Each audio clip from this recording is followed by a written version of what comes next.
We believe we have a mandate to bring godly change to our nation and the world through the 7 spheres or mountains of influence.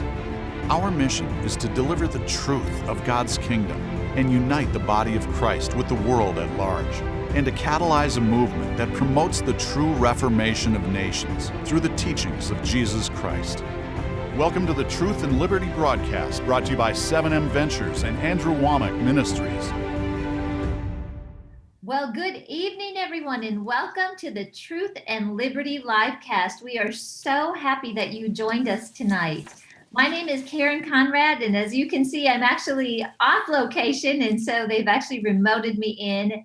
But we have such a special program for you tonight. I was so happy to be able to join you all, and we'll get you started. I want to welcome our guests tonight. We have Richard Harris, and we have Dr. Daniel Williams. And Dr. Williams is the Executive Director of the Israel Allies Foundation. Did I get that correct, Dr. Williams? Yes, you did. It's glad to be here. Oh, we're so glad to have you. It's going to be such great information. We've been visiting a little bit even before the program, and so you're going to really enjoy this. So I want to just give you a few items to remind you that if you have friends and family that you think would benefit from this live cast, please share it on Facebook, on social media, and let them know to join us and that we're live.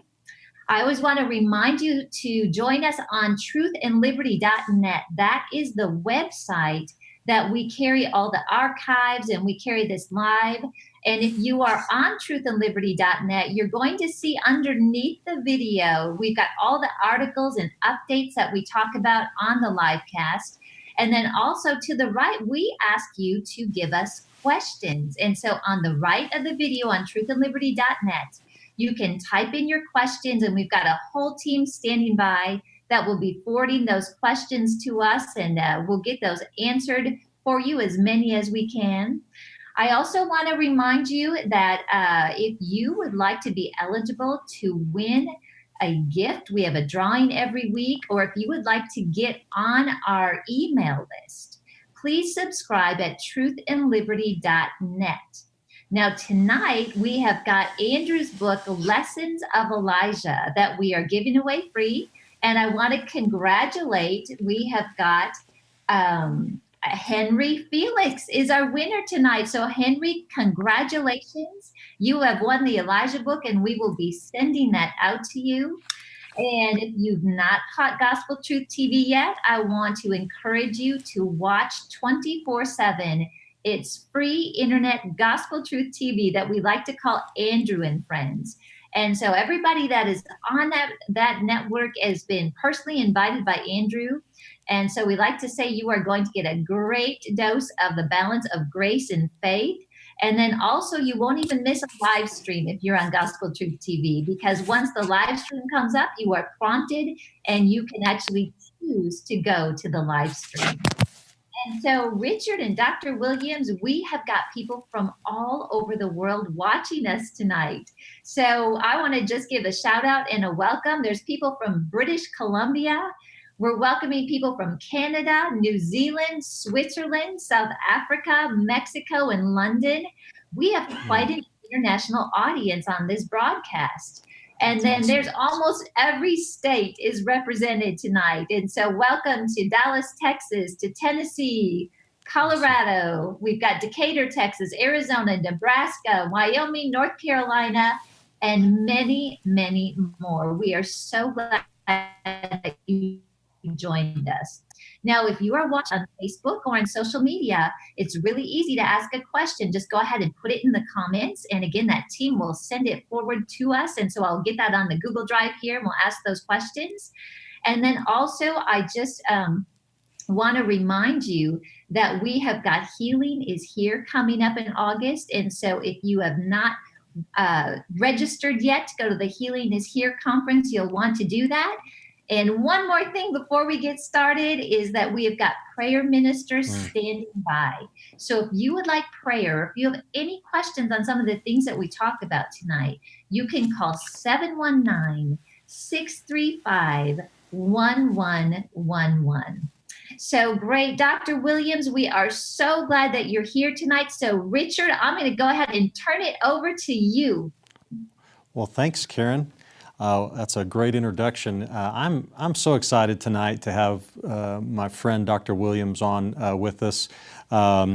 We have Dr. Williams come and teach our students in the Practical Government School here at Karis, and I'm telling you, he does such a phenomenal job. He teaches on geopolitical Israel, and every time I just see eyes popping because our students are getting filled with so much information that they just can't get anywhere else and didn't know anywhere else. And I consider him truly to be an expert on this subject, and plus he's just an all-around great guy. It's good to have you with us tonight, Daniel.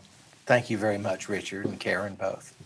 So I'm just going to call you Daniel, if that's okay. You're good with that? All right, absolutely. Well, Daniel, you are the executive director of the Israel Allies Foundation.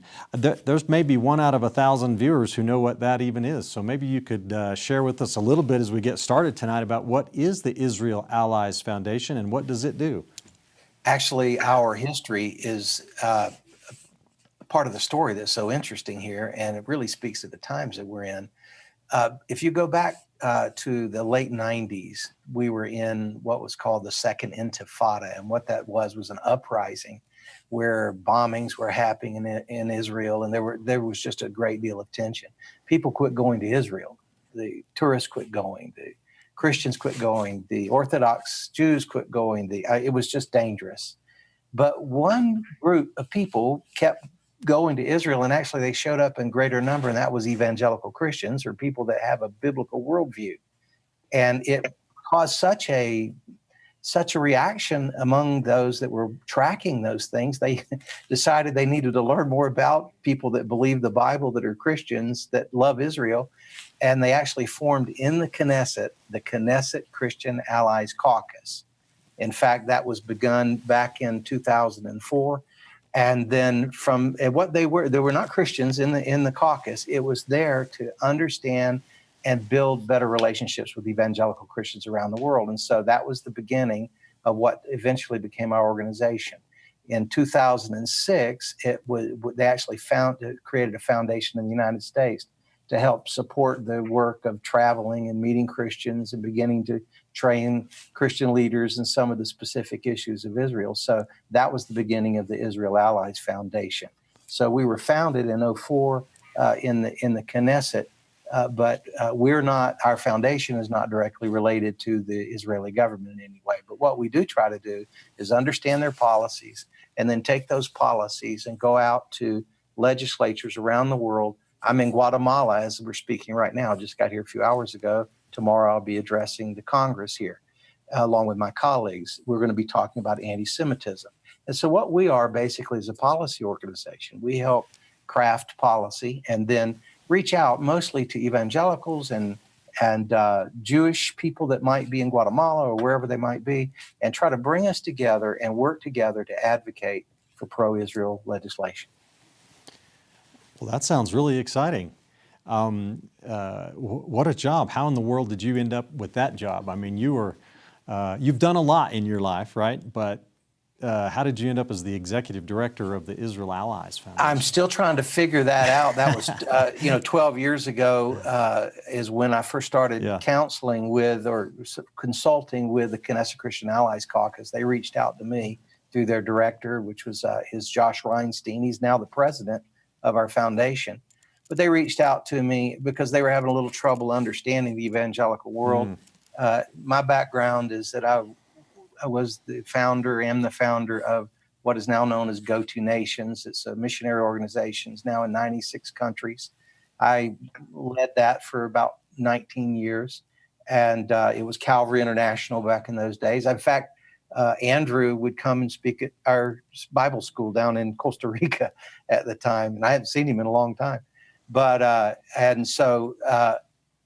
from that, I guess you might say I knew a lot of people, a lot of leaders knew me here in the United States and around the world. And so I guess from that, it seemed like I was a good person to talk to about who to put in the same room. So that's how I began. And then eventually I became an organizational coach. And then eventually I became executive director a couple of years ago. And so there we go. Well, you know, Oh, go ahead, Richard. oh, it's okay. I was just going to comment that, you know, I've been to Israel, you know, 3 times now. And one of the things that I've noticed when I talk to Jewish people in Israel, a little bit different than Jews in America, but Jews in Israel, is that most of them really don't know much about evangelical Christians. When they think of Christians, their perception is like Catholic or Eastern Orthodox or Russian Orthodox Christians, people that are kind of Christians by birth, if you will, not necessarily born again Christians as we all would understand that. And so you're saying, Daniel, if I understand right, you're saying that when the Intifada happened, the first one is they looked around and the only people still coming to Israel were the born again believers, and they're like, who are these people? And that's kind of how this all got started. Is that basically it? It's really, that's the root system. And a guy named Yuri Stern, who was one of the members of Knesset, he began the caucus. He passed away, and Rabbi Benny alone took over. And really, it was under Benny's leadership that Benny always had I would say, an extraordinary vision of Christians and Jews working together. And so he was able to help bring that to the next level. And of course, the story it just has grown. We now have caucuses in 38 countries, and we've passed legislation in 26 states in the United States, or helped pass through this network. So the way we're looking at it is we're trying to build a legislative wall around Israel's right to exist, with Jerusalem as its eternal capital. And so those are the things that we are mostly working on. Excellent. That's great. Daniel and Richard, you know, there's so much constant discussion about Israel and so much upheaval about moving the capital to Jerusalem. Can you just comment on that and give us a little background? Why is that such just a topic that really gets people upset when things happen to move things towards Jerusalem? Well, the issue really comes down to, does Israel have a right to exist? And the issue is not really the capital. It is Israel itself. And this dates back to really the end of the 1800s and early 1900s, brings us into World War II. And we know what happened in the Holocaust.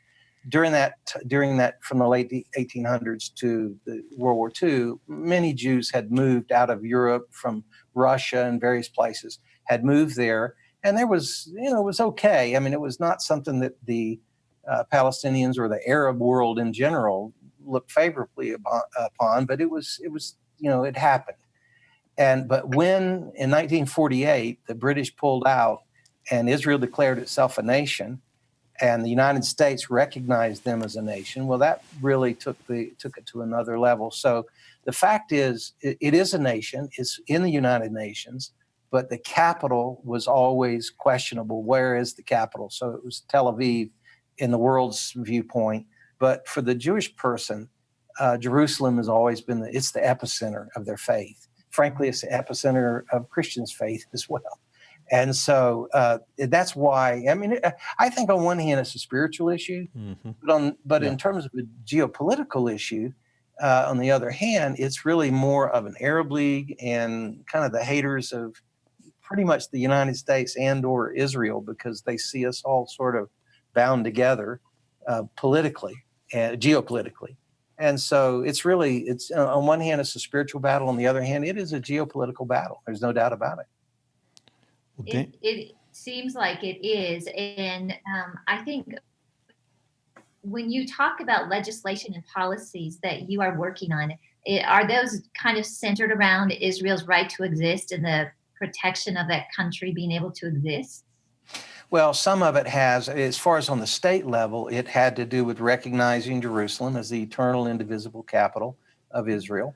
But there's no power to that as far as a state being able to recognize Israel. But where it did come down to something that was really meaningful is we were passing an Anti-Boycott, Divestment, and Sanctions Bill, where it made it illegal, for instance, in the state of Florida, where I'm from, if you do business with the state of Florida, you cannot participate in the BDS movement and still be able to do business with our state. because it makes no sense that Israel, which is a democracy, would be boycotted simply because of their religious viewpoint.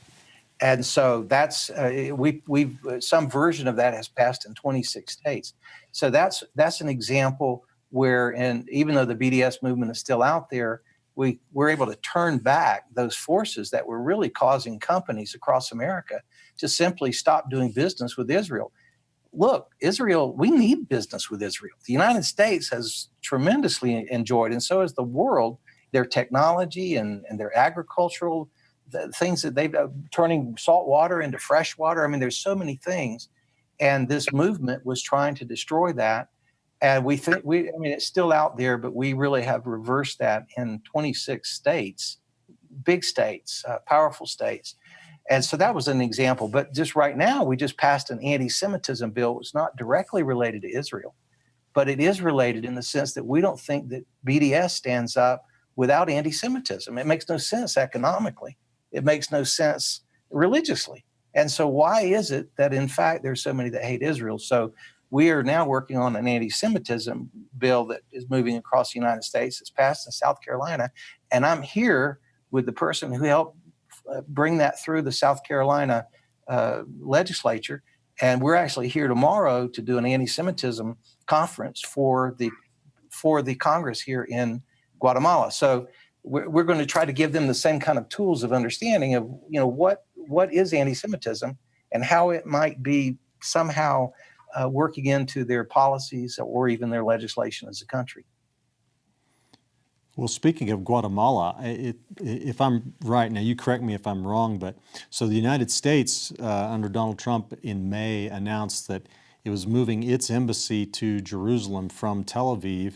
It's kind of funny. I mean, once you go to Israel, you realize how amazing this is. The distance from Tel Aviv to Jerusalem is what, Daniel, maybe 50 miles? I don't know. Yeah, it's close. Yeah, really close. But Guatemala, I think, was the second country, am I right, to announce the movement of their embassy? So that is correct. They followed right on our heels. And well, and it was no accident. I mean, there are a couple of things that you need to know that played into that. One of them is precisely what we're doing here now, which is we have a caucus within their parliament. It is mostly made up of evangelical Christians, and they have a biblical worldview of Israel. And so as of a couple of years ago, we began talking about the importance of the embassies being moved to Jerusalem with this particular caucus. And they had a real personal interest, but there was no governmental interest. But a new president came in. He is an evangelical Christian.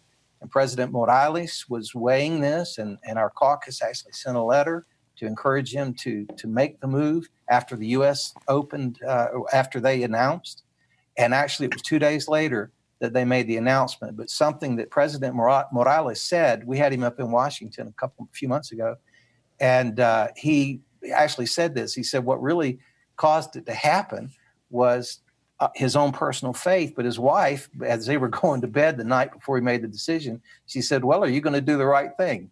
And he thought about that, and he woke up and he made that decision. So, I mean, I'm going to give her the credit for it. That's kind of the way things work sometimes. But just understand, I guess the message that I'd like to say to all of those that are listening, people pray for Israel and they visit Israel, and you should do both of those things. Please go. It's the only thing better than standing with Israel is to stand in Israel. But the reality is that our prayers are not enough, and our pilgrimages are not enough.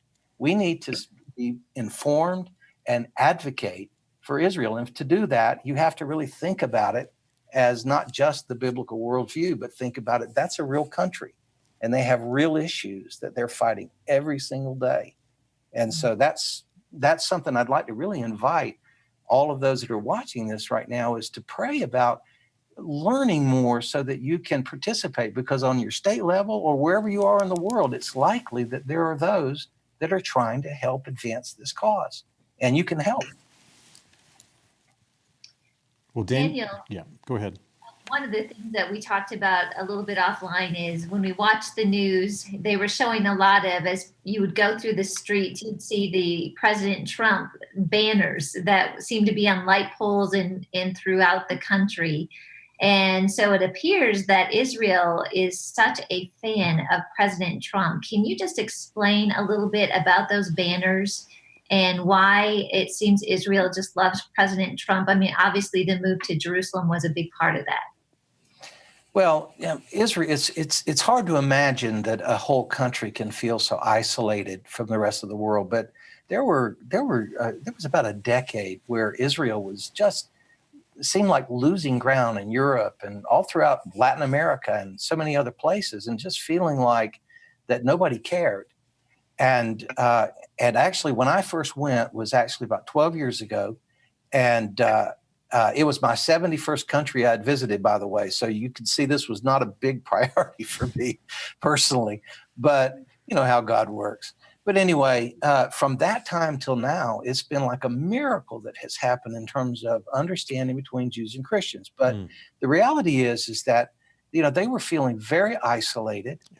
And I think I went the first time at the end of the Bush administration, Bush 2, and things were not, they had been better, but they were not going well. And then we had 8 years of the last administration, and they just frankly were pretty, I wouldn't say anti-Israel, but the policies were not helpful at all for Israel on so many levels. And again, there was almost a national despondency about that issue. And frankly, when President Trump came in, he said what he was going to do, and then he did it. I was there when the embassy opened. I was at the embassy. I've never seen Israelis smile as much as I did during those days, and on the streets, and the banners, as you mentioned, Karen, were out on the lampposts. There were hundreds and hundreds across the city of American flags and Israeli flags and thank you, Mr. Trump signs. And so, I mean, so this is I don't know if it's so much a love for President Trump in particular, but that policy was so historic. And honestly, I think practically miraculous. I mean, I've heard every president say they were going to do it and didn't do it, and he did. Yeah. Well, you tell me if you disagree with this, but I don't know that you can overstate the emotional importance of Jerusalem to the Jewish people. It's their home and the center of their home. They even believe, a lot of them, that it's the center of the world and the center of the universe. I mean, Solomon's temple was built there, and the Wailing Wall is there. And so it has immense, huge symbolic importance to them. And so for the United States, the most powerful country in the world, the most wealthy and powerful country in the world, to actually step up and finally acknowledge the truth, the biblical truth, that Jerusalem, is the capital of Israel. It was just, I think it moved the Jewish people to their core. So I don't know, Daniel, what do you think about that? Was my observation, but you tell us. I don't think it would be an overstatement to say that there is no Judaism apart from Jerusalem. It's in all of their prayers. It's constantly, every Shabbat, there are prayers for Jerusalem. It's just such a central part of their faith and their prayers and David's faith. And, if I forget it, you remember some of the things that David said about Jerusalem and all through the Bible. And so the reality is it's the epicenter of their faith. But as Christians, Judaism is the epicenter of our faith. Jesus came to them and to the promises made to them and to their holy city. And so we've been grafted into that. But the reality is that Jerusalem is our epicenter as well. It's not Tulsa. It's not Washington, D.C. It's not somewhere else, Rome, wherever it might be. It is Jerusalem. And so that's where our faith started. That's where it will culminate. That's where we believe Jesus is coming back. One of the things that really cracks me up, and I just love it, it's a joke I've heard so many times, but I still laugh, is that when one of our parliamentarians was talking to us one day at an event at the Knesset, he says, well, you Christians, there were a lot of us Christians there. He said, you Christians, you believe Jesus is the Messiah. He says, we don't believe that. He said, but we believe in Messiah. You believe Jesus is coming back to Jerusalem, or Messiah is coming back to Jerusalem, and we believe the same thing. So when he gets here, let's ask him, is this your first time or your second time? And I still think the reason I think it's funny is maybe it's more than funny. It makes my heart happy for Christians and Jews to be able to look into the Bible and see the same message, that Jerusalem is so important to our faith. And we can share that. We can disagree about other things, but one thing is for sure, we should be praying for the peace of Jerusalem. And I'd like to say that to all that are watching this. Absolutely. There's nothing more important that you could do on a daily basis than pray for Jerusalem. Let me give just one little comment to that that's critical. You know, one time Jesus was looking around and he said to his disciples, you pray to the Lord of the harvest that he would send forth laborers into his harvest. And that's kind of an odd thing for him to say. He is the Lord of the harvest. And so if he wants it, why is he asking us to pray? Well, the one thing I'll point out to you is all of those disciples became the harvesters in their generation. So we have to assume that prayer doesn't just change things, it changes us. And it aligns us with what God wants and with what God's will is. And that's why I would say if there's one thing you remember from this broadcast, it's very simple, that you would pray every single day for the peace of Jerusalem. Watch what happens in your own thought life and heart as you begin to align yourself with that. Daniel, that's a great reminder. You know, we are getting a lot of questions coming in, and so I'm going to start to share some of those questions, but I'll remind the audience, if you do have questions and maybe you joined the broadcast a little bit late, if you're watching the broadcast on truthandliberty.net or awmi.net, you can put your question to the right of the video, and we've got a whole team that's grabbing those questions and they're pulling them through into my Google Drive. And if you are on Facebook or social media, just go ahead and comment with those questions. And there's a lot of information tonight about Israel. And if you have questions or you need prayer, we've got prayer ministers standing by at 719-635-1111. And so I'm going to start with this question because you touched on it, Daniel, just for a little bit.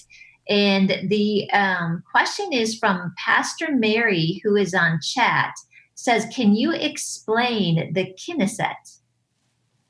The Knesset. Yes. Knesset, thank you.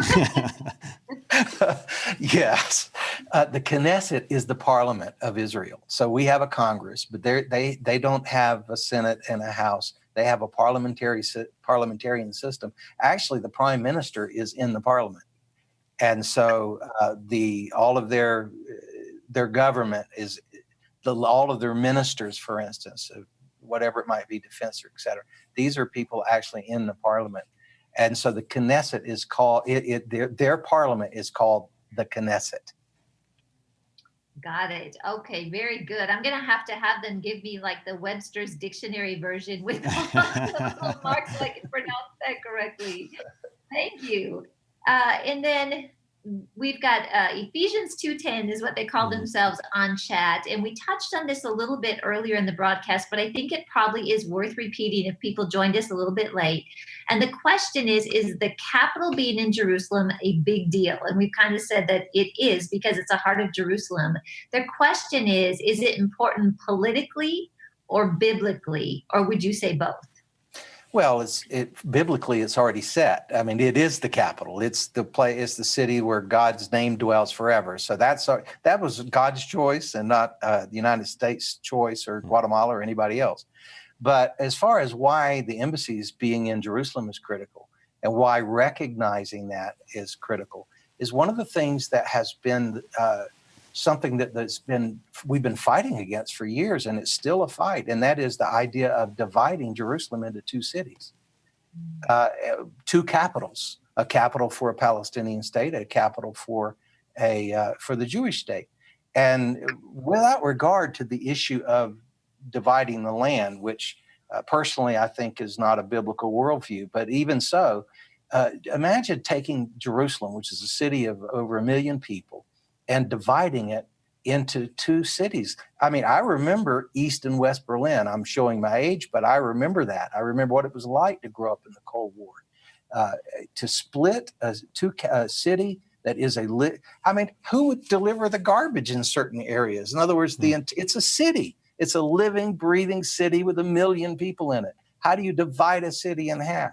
How do we end up with a Gaza on one side and Israel on the other? And some of the issues going on there is just, it would be the worst thing that I can possibly think of for the Palestinians themselves to live in a city that's divided. No one wants to live in a divided city.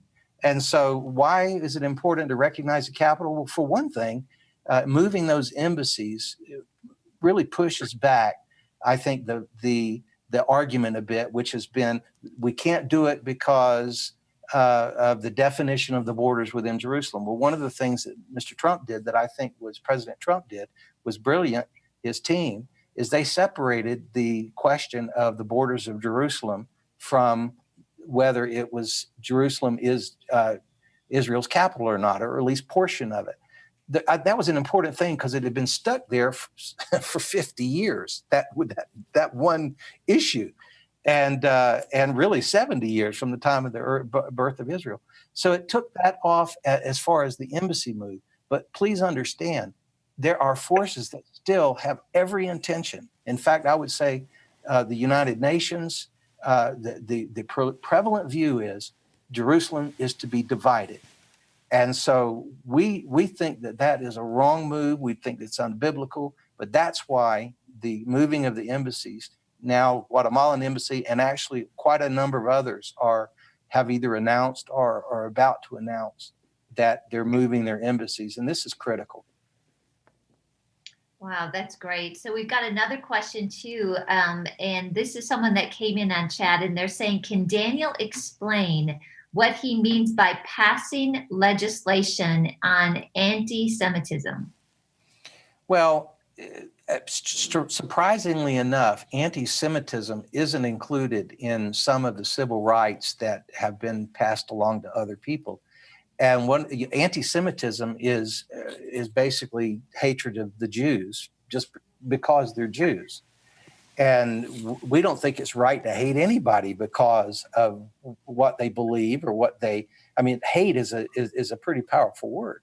But anti-Semitism has to do with hatred and the behaviors that legislatively in other countries that are related to anti-Semitism. And most of us don't live in a world of legislation. We don't think about how an attitude has to ultimately be codified in a law. And so if we're saying it's wrong to be a racist, as an example, how is it that we can allow racist policies toward the Jews to stand because we don't like Israel or we don't think that they belong in the country? You do understand that the policy to this day of the Palestinians is that Israel, it has no right to exist. We're not even talking about Jerusalem here. We're saying they have no right to exist. And that is a prevalent view in a lot of places in the Middle East. I would say all of the Middle East pretty much. And so the fact is, and not just there, because they've done a very good job of selling this idea. So when you have racism at that level, you have to attack it legislatively. I'm glad. I grew up in the South. I grew up under the kind of racism and as a part of a racist people and situations that were actually Jews. I remember seeing a sign that no Jews or blacks were allowed in a bathroom down in Homestead, Florida, when I was young, but I saw it. And the fact is that we needed legislative change in our country, and it's not been perfect, and it's still being worked out, and it's not. But we had to have legislative change. And so you might say, well, why is legislation important? That's why. It's racism. Anti-Semitism is racism. That's very interesting. Richard, do you want to comment on that? I felt like you wanted to say something in there. Oh, it's just amazing to me that, Daniel, you've mentioned biblical worldview a few times, and it's amazing to me how people that are avid proponents of civil rights laws and, talking about the race problem and so forth in the United States, really passionate about that, though many of those same people are anti-Israel, and it's I think it is a real reflection of the absence of a biblical worldview, if you will. I mean, I tell my students sometimes, or really not my students, but people will ask me all the time, who should I vote for? And I don't express an opinion on that here, but personally, I can say there's really two questions. If you want to know what kind of a politician somebody's going to be, just ask them where they stand on abortion and where they stand on Israel. And those two things right there will tell you pretty much what their biblical worldview is going to be 90% of the time.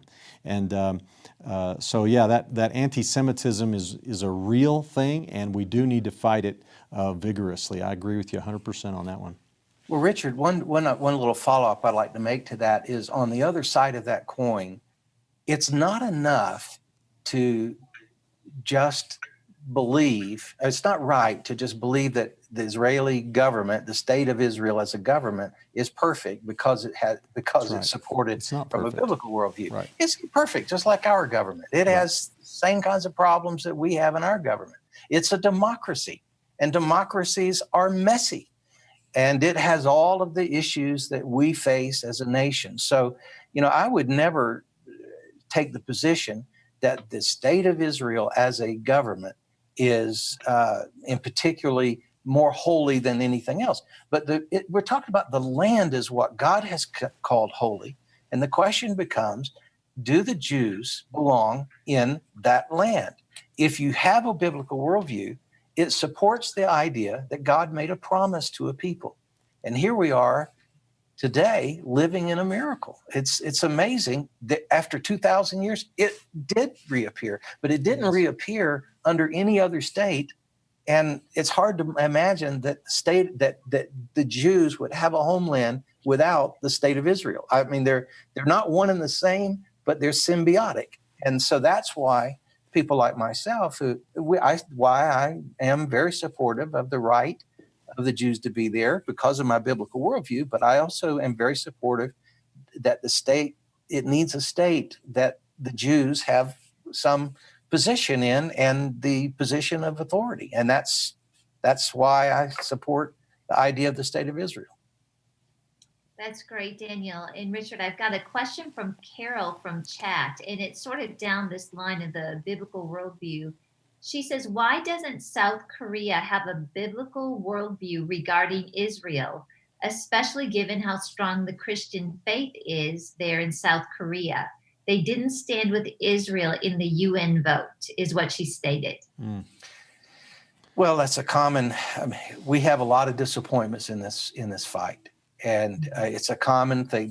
I have no answer for that. I don't understand South Korean politics well enough to know, and I'd be a terrible judge. I've been there. It's a great country, and I love the people. But the fact is it's a government, and governments make mistakes, and there are other issues that go behind those things.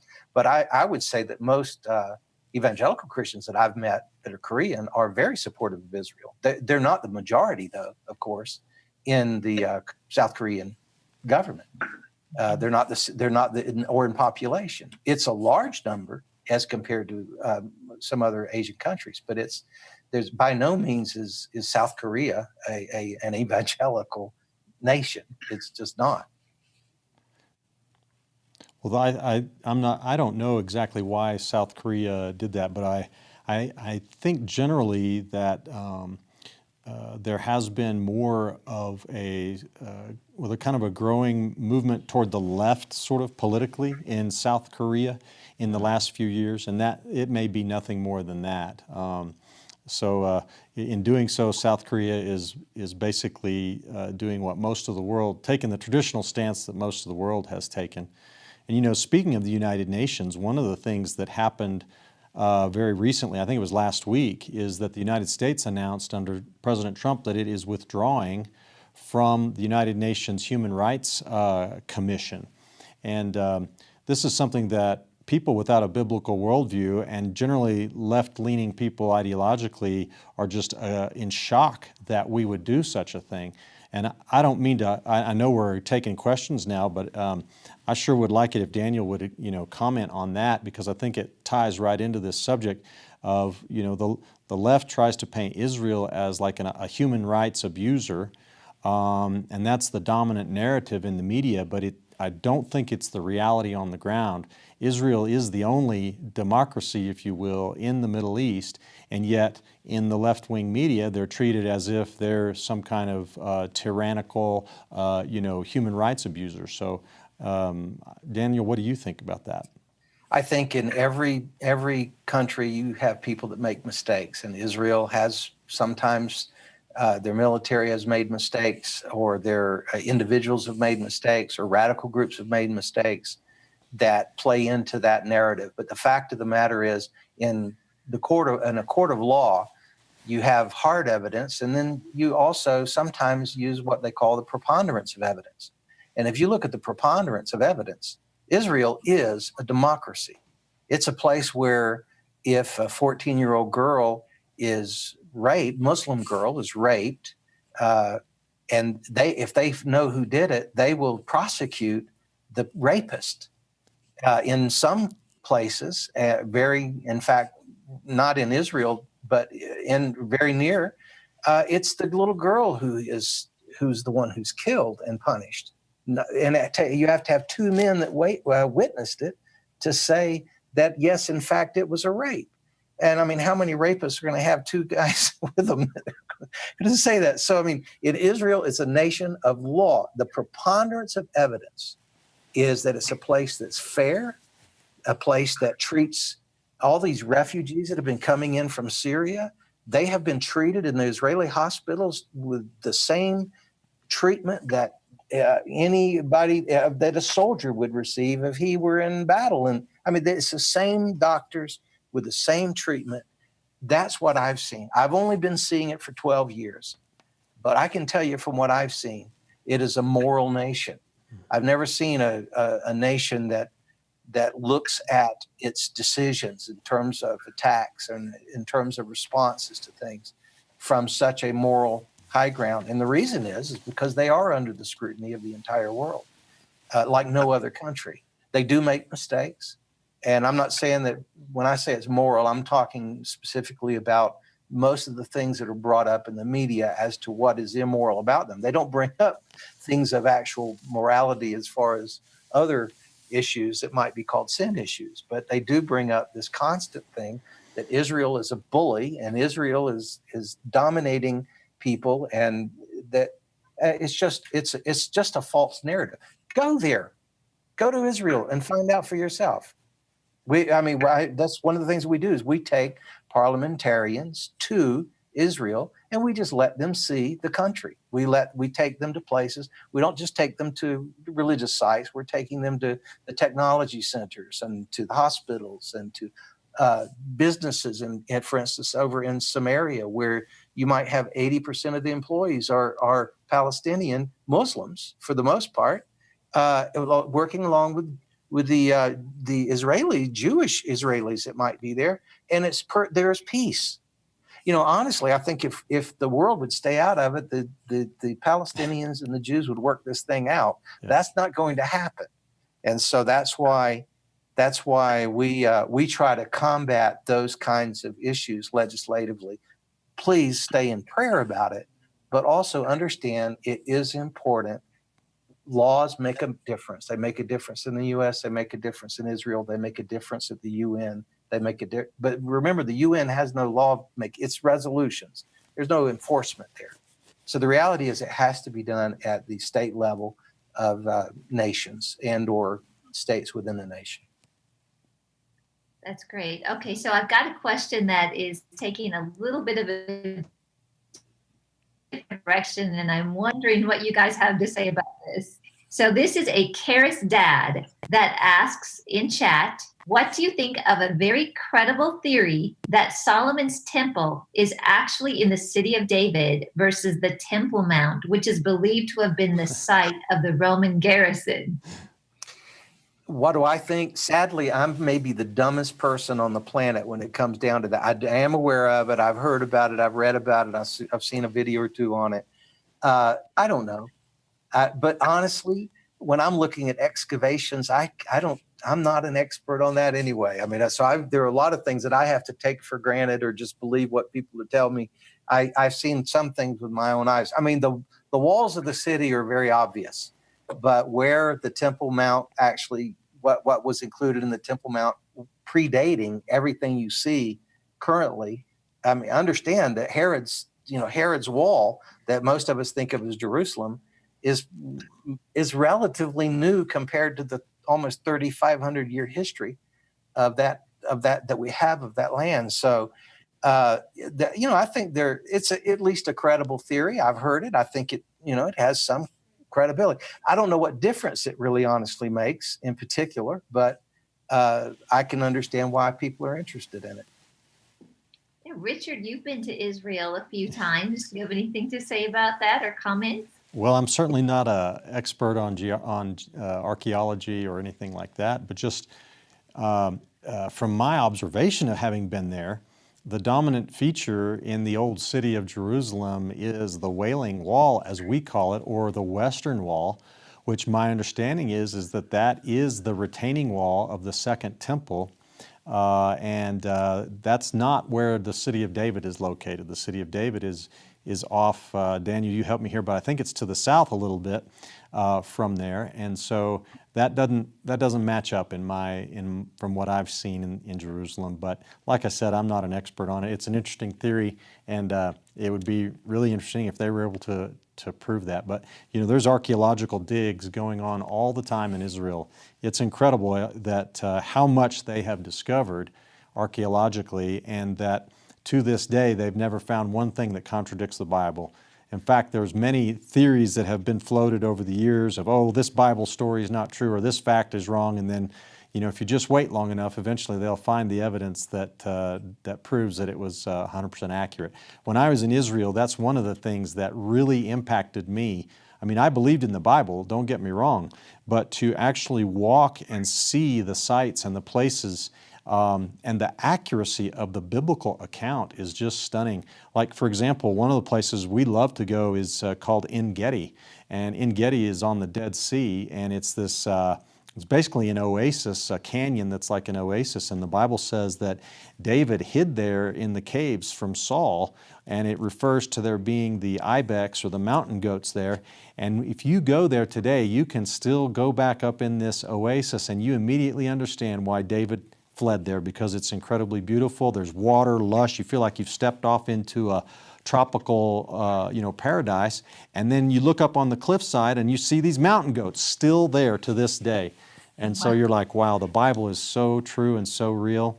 And so that's my perspective on that question. Probably a little long-winded, but that's my take on it. That is awesome. What an interesting country. I've never been to Israel, but you have both made me really want to go visit. Yeah, I'm you sure should. It's an amazing trip. We are almost completely out of time already. I can't believe how quickly this went, and we've had so many good questions come in. But one of the things that's definitely on people's mind tonight is the Supreme Court nomination. And we just found out there's been an announcement that President Trump will announce the Supreme Court nomination at 7 p.m. Mountain Time, 9 p.m. Eastern tonight. So could we just take a moment and comment? I know, Richard, you're very aware of what's happening with the Supreme Court. Daniel, you may be as well. But can we talk for a moment about the importance of this nomination? Absolutely. This is a historic opportunity for President Trump to influence the history of this nation, as much, even more so than his nomination of Neil Gorsuch, because Gorsuch replaced Antonin Scalia, who was conservative. This nominee will replace Anthony Kennedy. And Kennedy was sometimes conservative, but really he was viewed by most people as a moderate.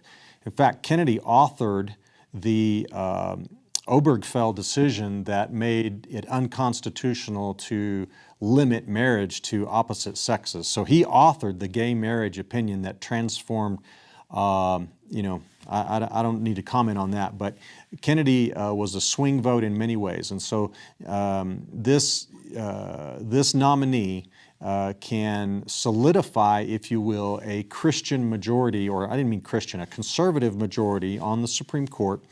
And so it's just critically important. And as you can see, one of the most important things the President of the United States does, and the most powerful abilities that he has to influence the culture of this nation, is the appointment of federal judges, especially the United States Supreme Court, because their opinions are precedential and bind all other courts in this country.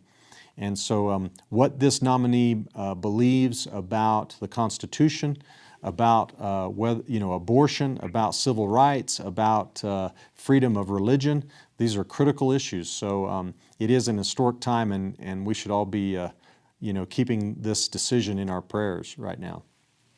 That's great. Daniel, do you have anything you'd like to add to that? He said it so well. I'm not sure what else to say other than to say this is a critical moment. Every Christian ought to be praying that God would put in the right person. And it wouldn't necessarily be the person I would choose. I've noticed that God's choices are not always my choices. Frankly, initially I was a little surprised at his choice of who our president would become. And yet I've been incredibly happy with most of at least the outcomes that we're talking about here. And I'm expecting and hoping that this will be another outcome that will be reflective. I will say this, I've heard it repeatedly said, and again, I work in Washington, D.C., and a lot of my colleagues are people that are in the administration. There's never been, in my knowledge, an administration that had as many Bible-believing Christians around him as President Trump. I think that's an amazing fact, especially knowing the whole history of where he came from and his own journey of faith, et cetera. I think it's an amazing reality, but you would be surprised at how many, and we're talking of people that are very, very serious people of faith and who believe the Bible. And of course, that's why it's been so good for what I'm involved with, in particular with Israel. But I think it's also going to hopefully influence this decision in a way that it's going to be the right one for our country.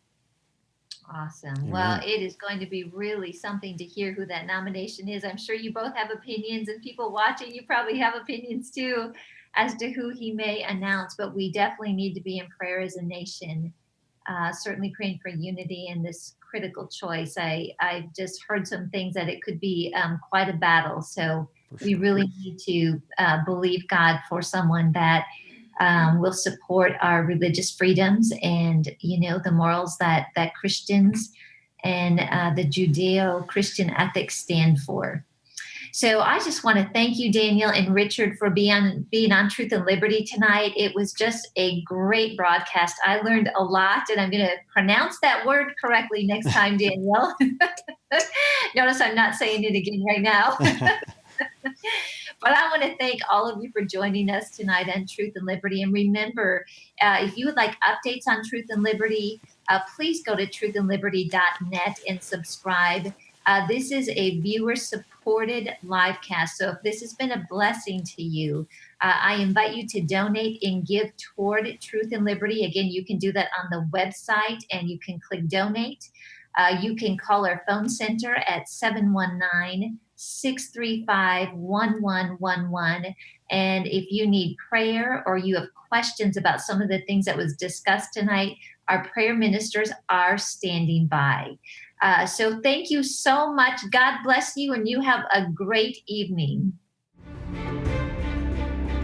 Join us next time for the Truth and Liberty broadcast. View previous live casts with related articles and links on our website.